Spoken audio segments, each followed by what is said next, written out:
Hey guys, welcome to the NBA and Ekalavyas podcast number 6. Thanks for tuning in. This is Vishnu Ravi Shankar, and today you will hear two new voices, two first timers to our podcast series. One of them is Gopal, or if I should use his full name, Gopalakrishnan Ranganathan Rajagopalan, uh, partner and 15 minutes on the post.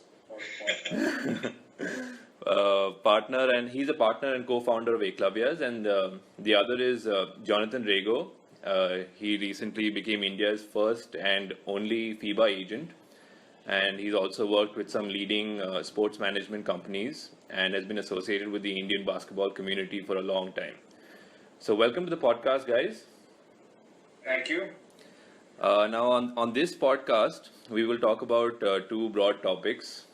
We had left the last podcast with the NBA Finals tied at 2 games apiece, and going into Game 5 in Golden State. And so we'll sort of round up, the NBA Finals with the last 2 games, Game 5 and Game 6, and we'll also talk about the big news, which has happened recently: Satnam Singh being drafted in the NBA. So we. So we're going to talk about. Let's start with the NBA Finals, guys. What I was hoping for, at least, that it would go to 7 games, but that was not the case. I think once Game 4 was sort of like dominated by Golden State, and then they picked up the momentum from there, and then they didn't hold back. I mean, Game 5 back at home, although it seemed like it was close, and they were only up by 1 point at half, and even in the third quarter it was sort of neck and neck. Golden State just took charge down the stretch. Well, I don't think I'm not too sure if it's momentum or whether it was just a game plan change, right? The thing that happened with the first 2 games, actually even the first 3 games, as a matter of fact, was that Cleveland managed to get Golden State to start playing one-on-one ball, and Golden State was terrible at playing one-on-one ball, and they got a really gifted point guard in Stephen Curry, and obviously a very gifted shooting guard in Klay Thompson. But none of these guys, outside of Stephen Curry in the Warriors, nobody is gifted to play one-on-one ball. Whereas the Cleveland Cavaliers is chock-a-block with players like this. I mean, LeBron, obviously the king of it all, and J.R. Smith, for all that he's done in his life, he is still a fantastic one-on-one player. So is Iman Shumpert, as a matter of fact.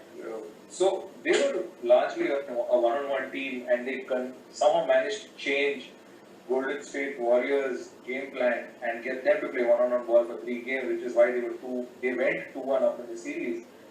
As soon as first 2 games Golden State did, one is they went back to playing team ball, and secondly they benched Bogut and had easily Draymond Green and Iguodala pretty much play their big men throughout the remaining of the series, and that kind of shifted. Cleveland didn't really know what to do after that, and that's what happened. I don't think it was momentum that got them the win. I think it was a game plan change that got them those wins. Well, if you think about it, what I was trying to say was that if you think about it, in Game 3 as well, Steph Curry wasn't really himself for the first 2 games, and he was going through a sort of a shooting slump. And in Game 3, towards the end of Game 3, he found his touch, and everybody said that okay, fine, things look okay now. Golden State don't have a reason to worry. And going into Game 4, he just exploded. And of course, that small lineup change with Andre coming in, starting in place of Bogut, it tremendously helped them. And of course, Iguodala, he became the Finals MVP, but that was because of a reason. I mean, he was the most consistent Golden State player throughout the series. And even when Steph Curry was not performing that well, maybe in the first 2 games, and Klay Thompson was on and off, he still continued to put up those numbers, as he showed in Game 5 as well, where he flirted with a triple-double. I mean, he got 14 points, 8 rebounds, and 7 assists. And in the Game 5, Steph Curry, of course, after that Game 4, he just completely found his touch. So Steph Curry caught fire, and he scored 37 points in that game. so what I was saying was that Golden State did take charge down the stretch.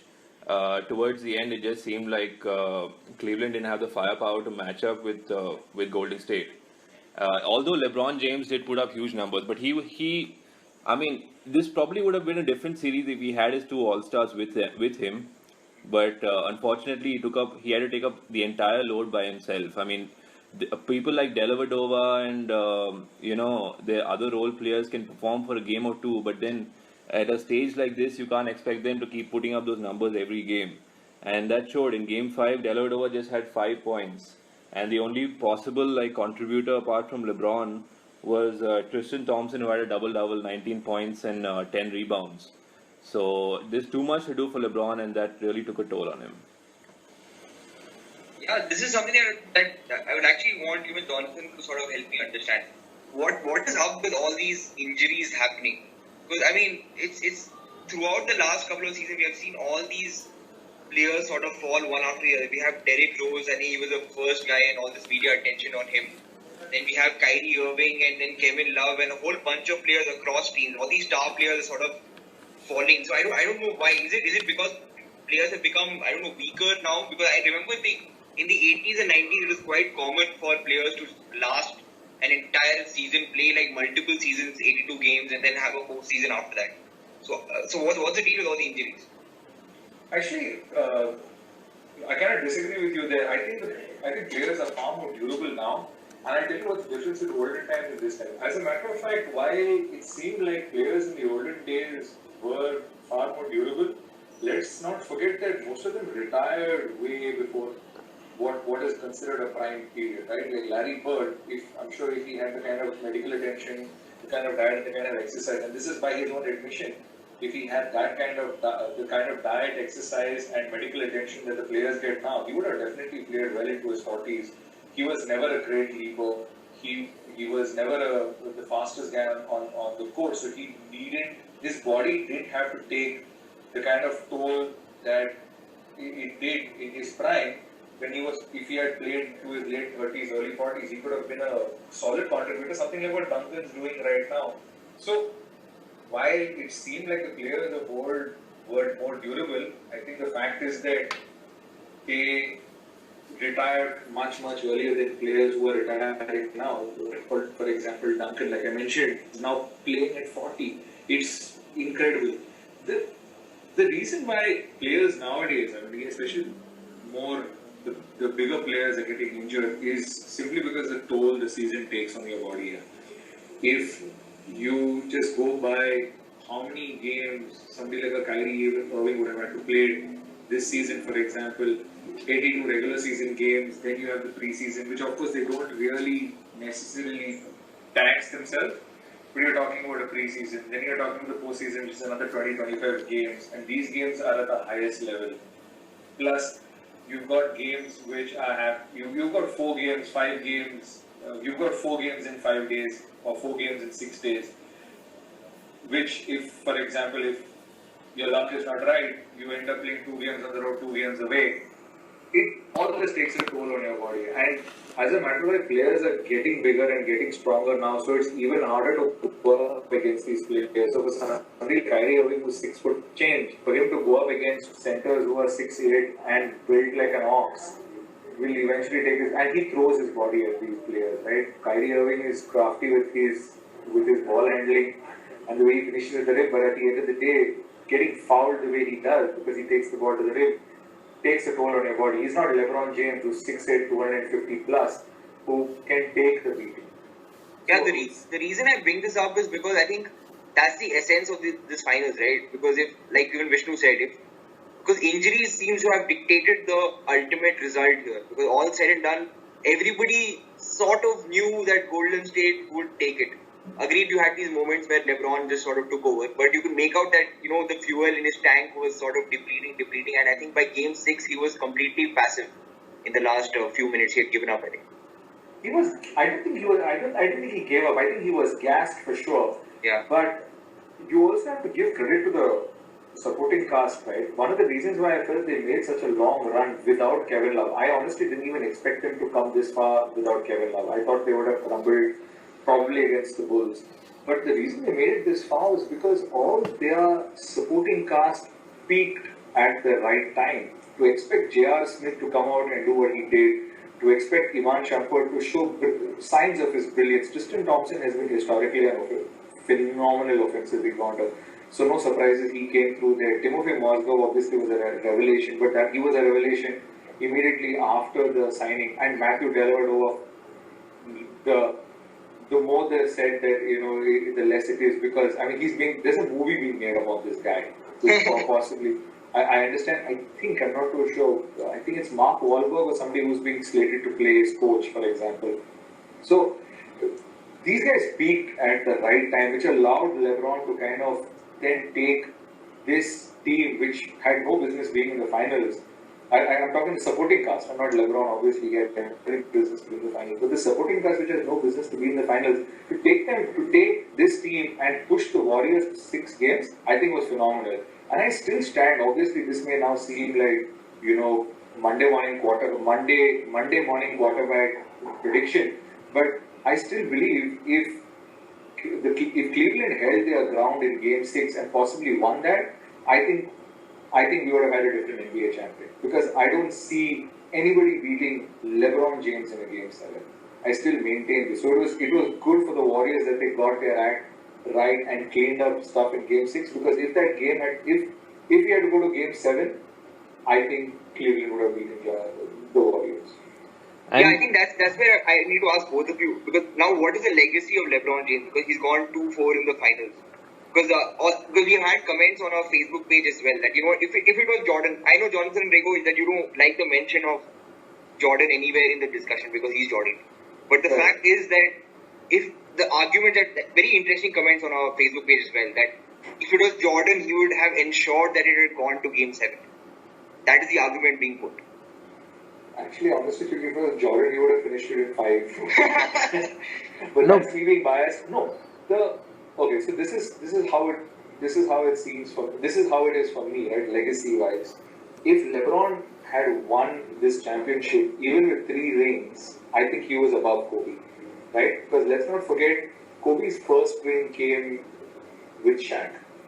The second ring, he was an equal contributor. No, sorry, the third ring he was an equal contributor, but the first 2 rings came because of Shaq. Let's not forget that, right? And for all his greatness, that's always going to be an asterisk against his first 2 rings. That being said, just the fact that LeBron took such a weak team to the finals and then took the Warriors to 6 games, I think his legacy is as good as Kobe's right now. Because the team that he took to the finals with the Cavs in 2007, that was even worse than this team. You all know from this. Half the players on their team don't even play for the NBA right now. Like Mo Williams was their point guard. Are you kidding me? Mo Williams is the backup to the backup in a team that didn't make the playoffs. They made the playoffs this year, but a first round loser this year, for example. So I think LeBron's legacy is just as great as Kobe's right now. Just for the fact that he took such a weak team and pushed the Warriors, the historically great team, to 6 games. I know Kobe fans will not like this when I say this. Fair enough. I have a right to my opinion. I think his legacy is as good as Kobe's right now. No, but how sensible was it? Because now, just to link it, I know Vishnu will probably want to add something here, but I just want to link this to David Blatt right now. Because how sensible was it to play Kyrie Irving? I don't know how many minutes did he play. He might have played maybe 35-40 minutes. In the first game. How sensible was it to do that? Because I remember Coach Pop, last year there was this big controversy on how he's resting some of their star big 3 in the regular season and all that. But the idea is that David Blatt, would it, if he was a sort of veteran sort of coach in the NBA, you think it would have made sense to sort of play him fewer minutes, or is that too much to ask for? Because anyway, it's the finals. No, I don't think he would have done it any differently, to be honest. Kyrie Irving is a mad competitor. I'm sure he had a conversation with David Blatt, and it was important to give those minutes to Kyrie, because you don't want Kyrie to feel like he's not the alpha dog anymore. Kyrie is the kind of kid who likes to have the ball in his hand. He likes to be the alpha dog, and suddenly his team, which was what was once his team, the Cleveland Cavaliers, now is suddenly LeBron's team. So it's difficult for a kid like that to accept that somebody else has taken over his team, right? So it was important again. It's important to give Kyrie Irving the kind of playing minutes and the kind of touches that he needs to keep his ego in place so that he continues to deliver and perform and deliver on the court. So I don't think David Blatt did anything wrong in not playing Kyrie. And let's not forget that the Cavaliers were struggling in the first half of the season. It was only towards the end of the. It was only after the All-Star break did they become the best team. I think they had the best record in the league after the All-Star break. But till the All-Star break, they were struggling as a team. So it is important to keep your best player on the court in order to make sure that you guys perform to that level, getting you to the playoffs and getting their all-important home court advantage. If not all the way to the finals, at least till the Eastern Conference Finals. Right. So what I wanted to say was that when just stepping back into that Jordan debate, if you look at that, see, first of all, it's I don't know if that's what people do these days. They compare Jordan to greats of today, and they compared him to Kobe as well, and they compared him to, or should I say, they compared Kobe to Jordan, and now they're comparing LeBron to Jordan. But what you should keep in mind also is that Jordan, he of course he went 6-0 in the finals, but in each of those finals he did have a Scottie Pippen with him. Okay, so it's not like he didn't have enough support. Scottie Pippen is somebody you can actually compare to a LeBron James. His skill set is very similar to LeBron James, so you can actually say that Jordan had a guy who was like LeBron with him through each of those finals runs, through each of those 6 of those finals runs. And like Jonathan said, in 2007 he took like a team with a very weak support cast to the finals, and it was more like a one-man show, and it was a similar case in this final. So you say 2 of those finals losses for LeBron was when he was running the show by himself without any support cast. So it's a completely different situation if you compare it to what the kind of support cast that Jordan had, or even Kobe when he had Shaq at that time, and then later with the Lakers when he had people like Pau Gasol with him. So LeBron has had a bit of bad luck when it comes to finals and losing players to injuries. Now when it comes to the amount of playing time which Kyrie had in the first game, I mean, of course it's the NBA finals, so you can't really hold him back. And if you look at that injury also which he suffered, it was sort of like a freakish injury. He bumped knees with Klay Thompson when he was trying to cross him over, and you don't really expect that to result in a fractured kneecap on other 8 out of 10 occasions. So in this case it was sort of like a freakish injury, and then Kyrie was also out, and then it became like a whole LeBron had a chip on his shoulder, like everybody's counting us out. So they just came out like a desperate team in games 2 and 3. But then obviously as you went on in the series, Golden State with the quality they had their full roster. They even had a resurgence of a guy like David Lee. Basically they had so many weapons, so many offensive and defensive weapons with them. So it was very difficult for a team like with the kind of like roster that was put up by the Cleveland Cavaliers with LeBron and his support cast. Very difficult for them to match up to Golden State. Now going into, I just want to talk a little bit about that Game 6 also. Like Jonathan said, that was the only chance. If Cleveland, it was a game at home. If they had tied the series and it had gone on to Game 7, then in the last Game 7 that LeBron played, he won, which was against the Spurs. So it would probably been a different story there. But then Golden State did manage to finish it out. In that game, again, Andre Iguodala scored 25 points and an interesting statistic, 0 turnovers. What I like about him is he's a very clean guy. I mean, in the sense that he knows his role, he stays ready, and he turned out to be a Finals MVP who didn't start a single game in the regular season, and that's amazing in itself. To stay ready and to know your role and to know that your chance will come, and you just need to do your thing without going out of character.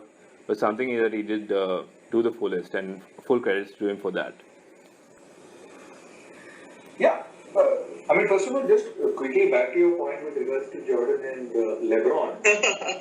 I just want to, obviously said, I understand where you come from. It's just that LeBron lost 1 finals with a bad team. And yes, I give him entire credit. That is the Cleveland Cavaliers.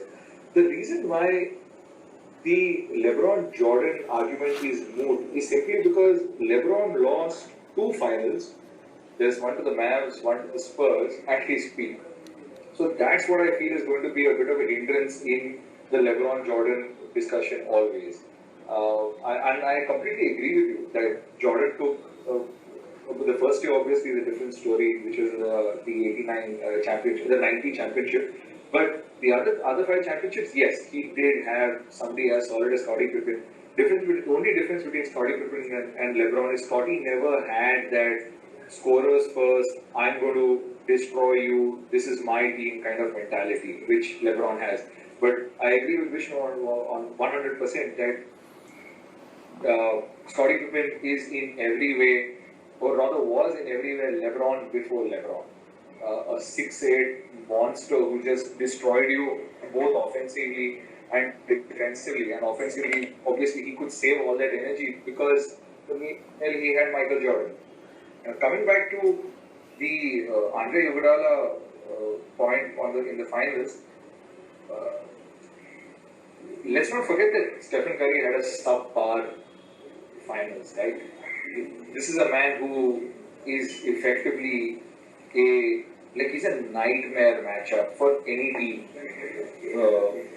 any team. So, yes, he did have obviously the 31-point performance against the 31 or 37. Correct me if I'm wrong, right? What is it? What did he score in Game 5 was 37, that's right. 37 points, right?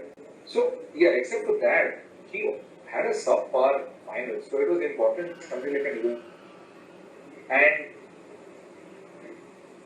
yes, Iguodala had 0 turnovers, but that's because the Warriors in general take care of the ball when they play team ball.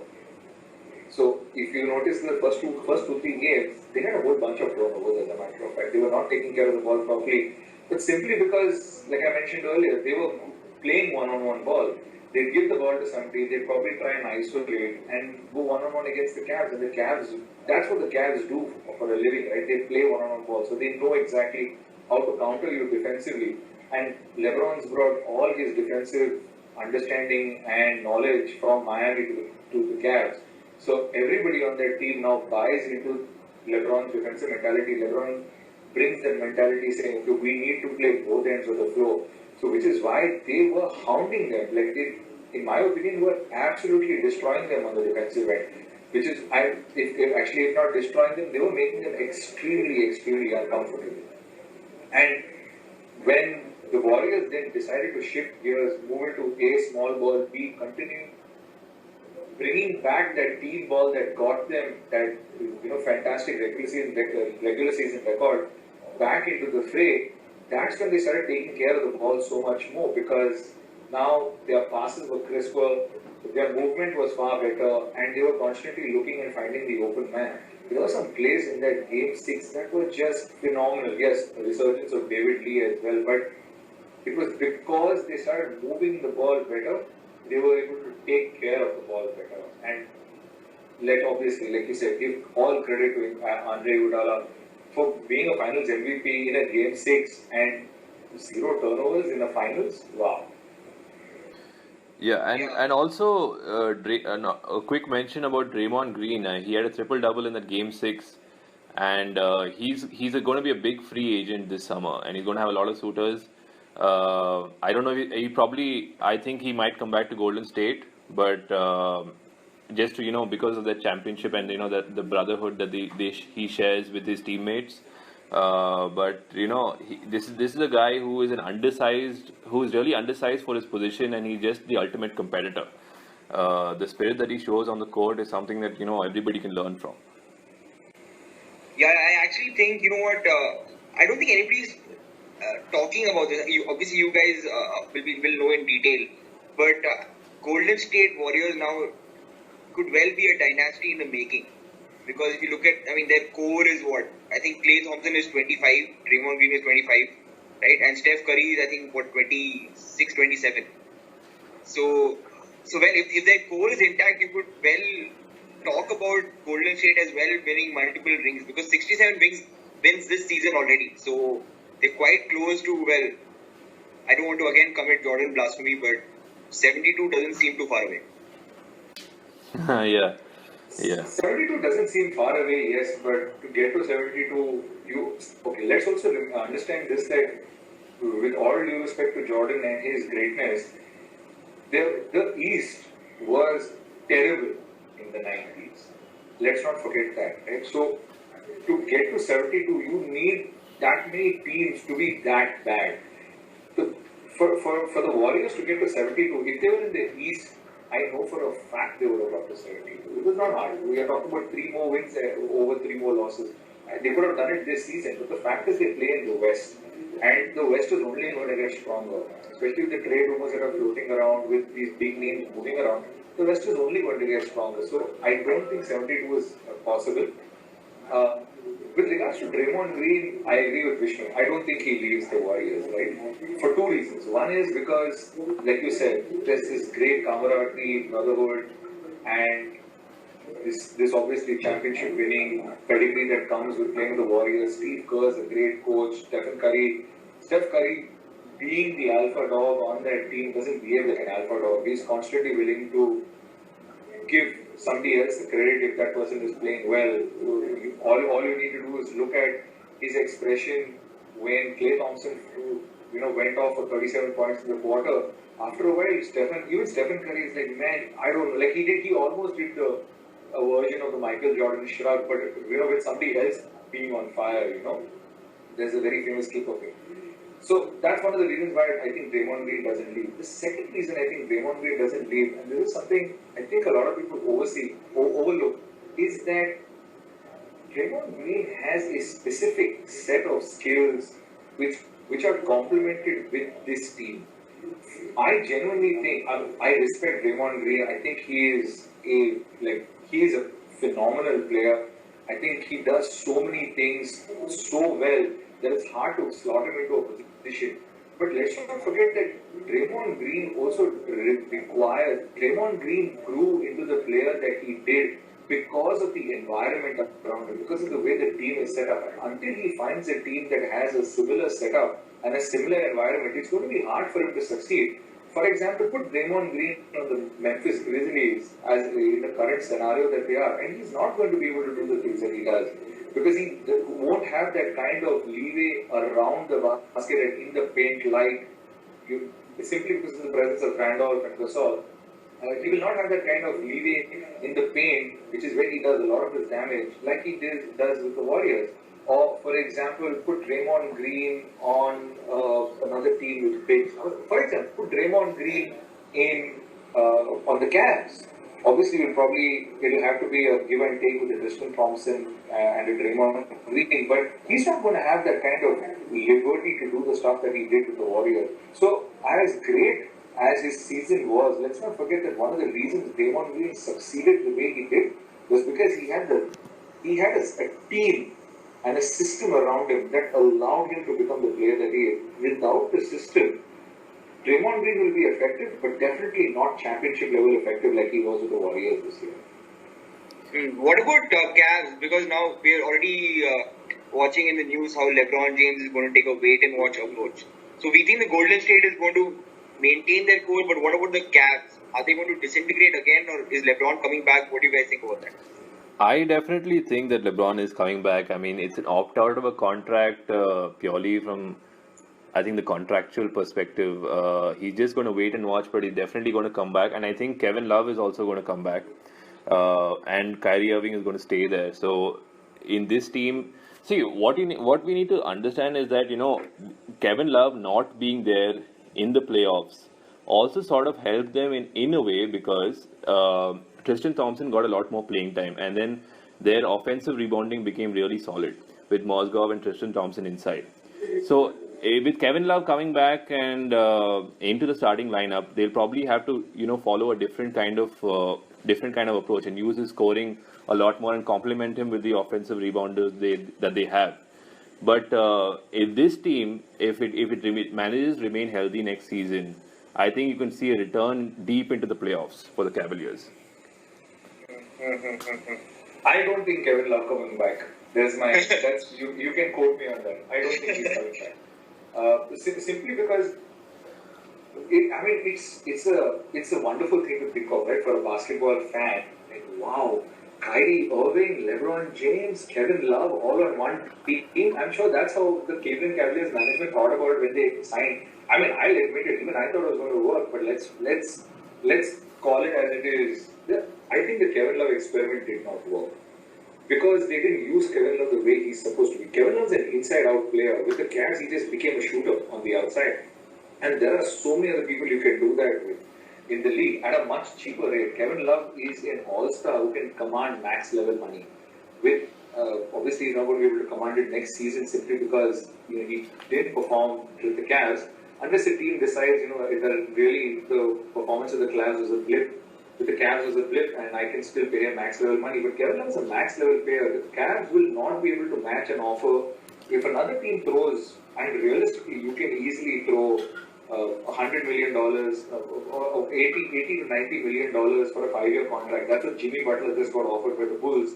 I think Kevin Love is up there in that discussion, as a matter of fact. And the Cavs are not going to be able to match it.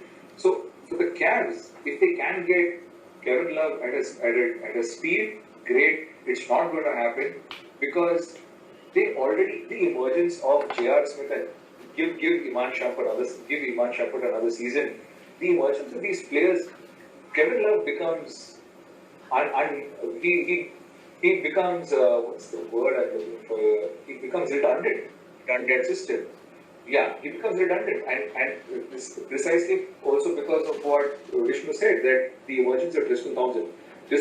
Thompson never really needed to emerge. Everybody always knew what he could do, and this season it was just clear that this man is built for offensive rebounding. So Kevin Love, in my opinion, doesn't have a place in the Cavs system. I think he moves. I think the Lakers are a solid destination because they want a player like Kevin Love. They like the flashy, cool, inside-out type of player, and they're looking for somebody like that for sure. The Celtics obviously, will put up a phenomenal opportunity for Kevin Love simply because they have a phenomenal group of young core players and a fantastic coach who doesn't want to play for Brad Stevens. And I think these are the only two places I think that can make a legitimate run at him. I think the Cavs will probably also make a run at him, but then again, they'll need to figure out who they have to let go. Do they let go of Gasol for that matter? But Gasol was so key to them, and Gasol is a far better defender than Kevin Love. So Bulls again are an opportunity, but I think realistically, if I had to make a prediction, I think Kevin Love ends up on either the Celtics or the Lakers next season, and I don't think he signs with the Cavs. It's also a question of what Kevin Love might want, because does he want to go to a Lakers team which is sort of in a rebuilding phase, or stay with a team with LeBron in it, and then does he want to play more playoff games or not? So that's also a question which Kevin Love needs to decide. Let's see. Kevin Love wants to play. Period. He's not going to get that kind of. He's not going to be able to do what. This is what I think about Kevin Love, right? I think the guy understands that he can do and contribute so much more. I do understand that he wants to win, but if you put it in the Lakers mix, the Lakers have a Kobe returning. You have a phenomenal point guard in D'Angelo Russell. You have Julius Randle, and they're apparently, this is obviously information that has just come out, they're making a solid run at DeAndre Jordan or DeMarcus Cousins, possibly even both. If they obviously go for both of them, then Kevin Love doesn't fit into the whole picture. But if they make a run at one of them, obviously they'll have to trade Julius Randle. It'll have to involve a trade where Julius Randle leaves.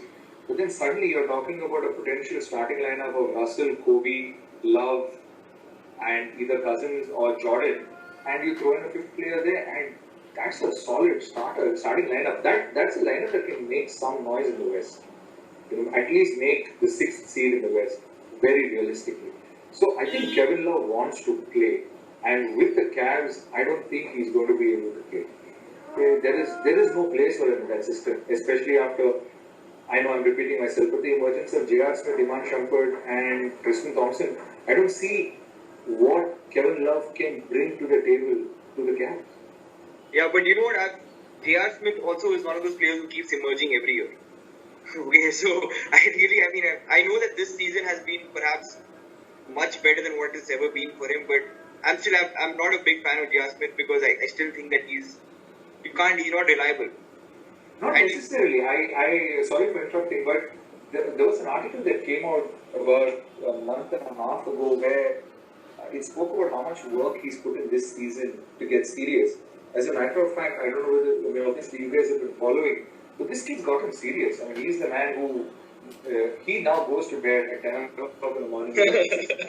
That's saying something about a guy like J.R. Smith, right? I don't know whether you noticed, he's gotten leaner this season. I genuinely think he's turned a new leaf. Yes, I agree with you that he always seems like somebody is going to make the league, But with the Cavs, so you also have to understand where J.R. Smith comes from with regards to the Knicks, right?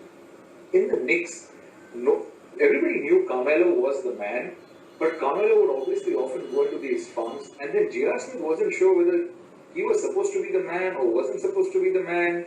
Like, when do I play? When do I not play? When do I, take the lead? When do I kind of take a back seat to Carmelo? So he was constantly in this flux. And J.R. Smith is what you call this irrational confidence guy, right? So if you don't keep his irrationality in check, he's obviously going to be all over the place. So he doesn't know when he has to be the alpha dog or doesn't have to be the alpha dog. And let's face it, with the Knicks, that was pretty much the case all of J.R. Smith's career in New York. But with the Cavs, there is clearly an alpha dog. There is clearly a second alpha dog in Kyrie Irving. So J.R. Smith, all that he has to do is come on the court, play the defense that he's expected to play, and just make those threes. It's very clear. So now he is in a position where he understands what his role is. And it's obviously taken him a few years to mature, but he's matured now. So I think he is far more effective. And the J.R. Smith that you saw in the finals is the J.R. Smith that you will continue to see for the rest of his career. It's also got a lot to do with the fact that he's in Cleveland and not in New York. So there's not enough places to party in Cleveland as compared to New York. And also the fact that he's with LeBron James now. I mean, a guy who's a lot more serious than say a Carmelo, and the guy with that killer. A lot more focused than Carmelo. Yeah, with that killer instinct also. He's been to the mountaintop and he wants to get there every season. So you can't really slack off if a guy like that is you're practicing with a guy like that every other day. So so that way J.R. Smith has emerged. But the thing is, I don't want to drag this debate on further. But then J.R. Smith, if you put him in I agree that he can be a good starting player and he's performed well this season. But his position is different from as compared to say Imam Shumpert is more of a small forward. He'll come in maybe at the 3. Or be a backup to LeBron James. And if that's the case, if they do manage to retain Kevin Love, then they'll have to work him out as a starting power forward with Tristan Thompson coming off the bench. They'll have to manage the minutes accordingly. And Mozgov, with his emergence in the playoffs, and ever since he came to the Cavs, actually, he's turned out to be a solid player. And I really like the way he plays the game and what the kind of role and the kind of addition that he's been to the Cavs has been. It seems like it's really complimentary right now. So he will probably retain the starting center role going into next season, even if Anderson Varejao gets healthy. So let's see. It all depends on whether if they do retain Kevin Love, how they're going to manage each player's minutes. Let's see how that works out. But David Blatt, as a rookie coach, he came into the season with a different team in mind. Then LeBron James decided to come back to the Cavaliers. And then midway through the season, with all the injuries, he got these 3 former Knicks players. So he's really had to deal with 2-3 different rosters in the season. So it's been a sort of a roller coaster for him. And also with the talk of people saying LeBron has been overruling him on a number of occasions, and LeBron is like a player coach to the Cavaliers, and with him scratching plays which David Blatt calls and calling his own plays. Well, that's part and parcel of the game. If you have a player like LeBron on your team.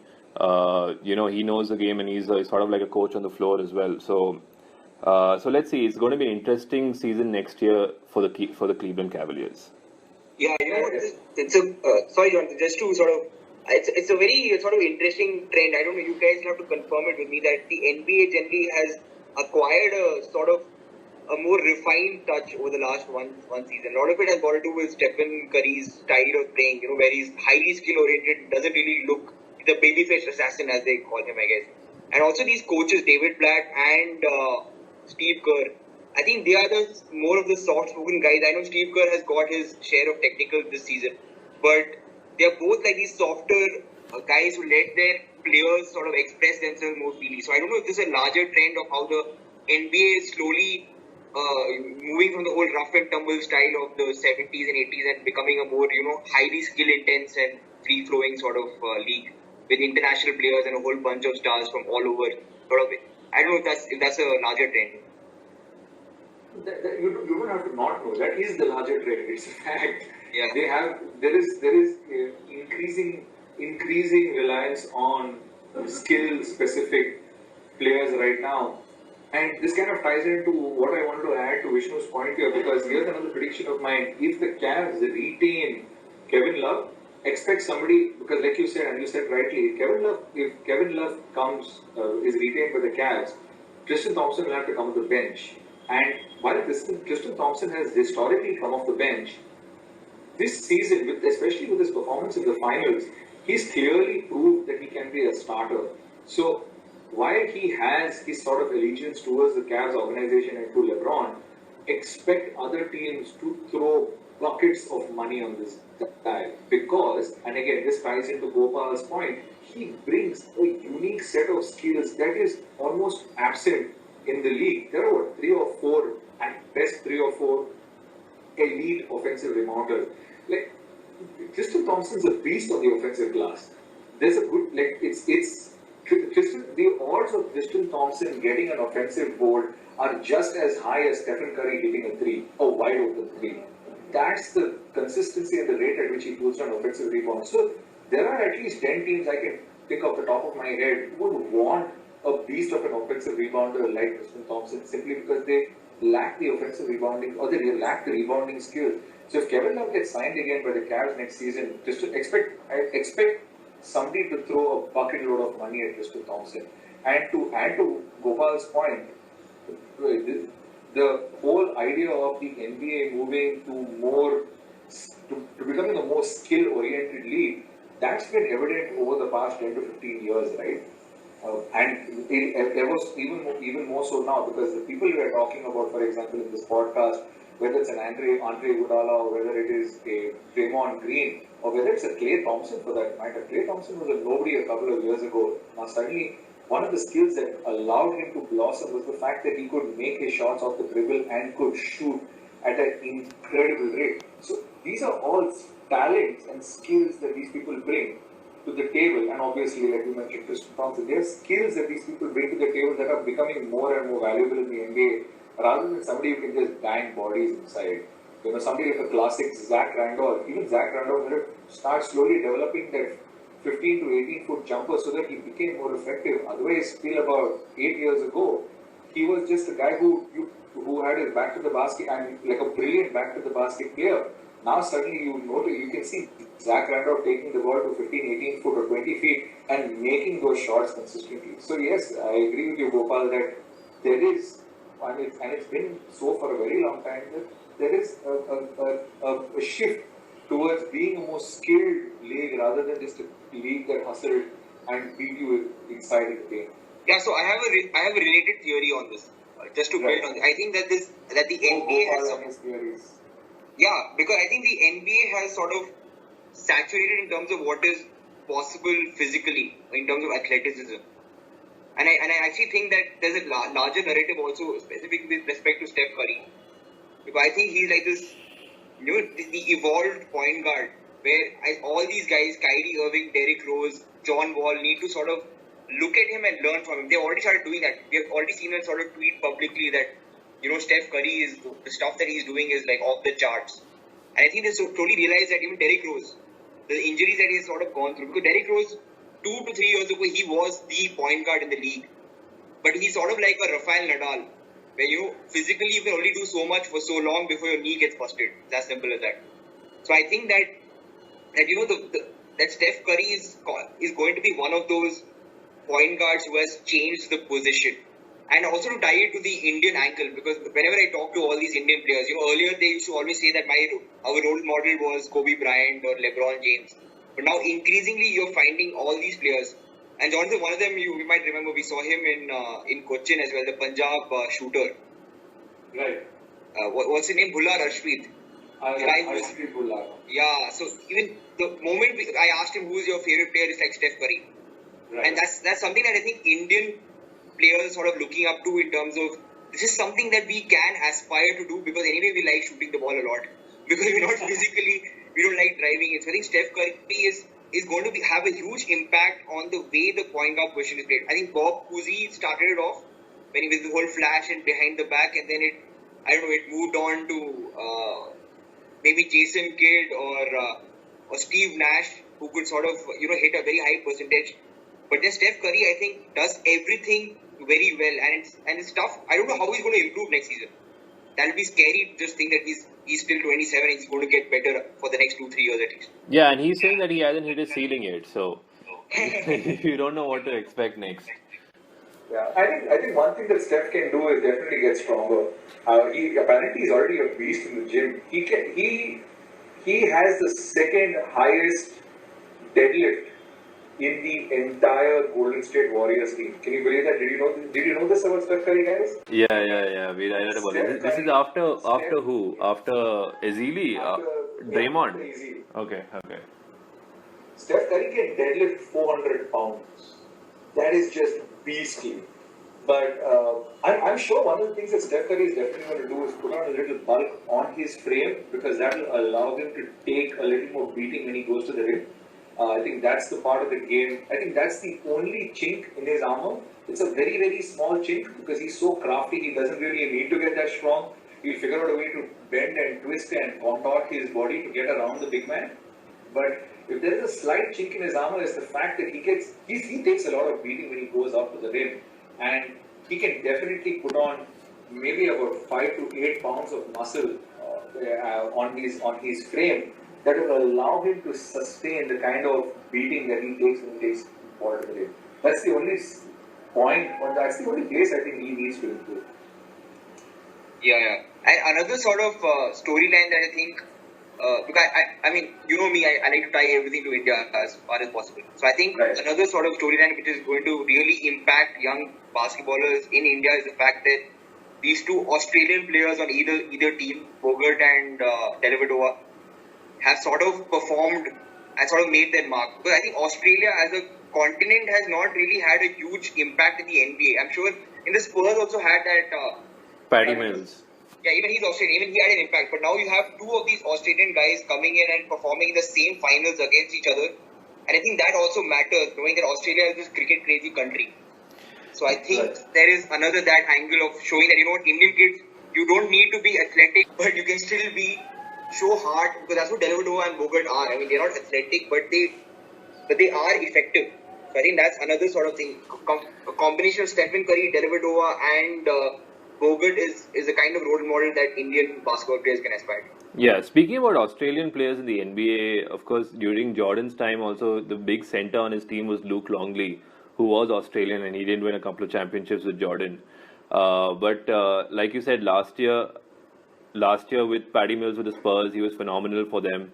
And this time, more than Bogut, I think Matthew Dellavedova can be a real inspiration for Indian kids, purely because of the fact that he's only 6'4" and has limited athleticism. It's a lot about the other little things that he does on court, knowing his role, staying ready, and giving it all on the defensive end is something that if you can do that, if you can be a guy like Dellavedova and contribute in the NBA finals, then there's no reason an Indian player who is of the similar height, maybe a guard, a small forward, somebody who has limited athleticism cannot contribute. So that's something that Indian players can really take inspiration from. I think we're ready for Sattam now, talking about India.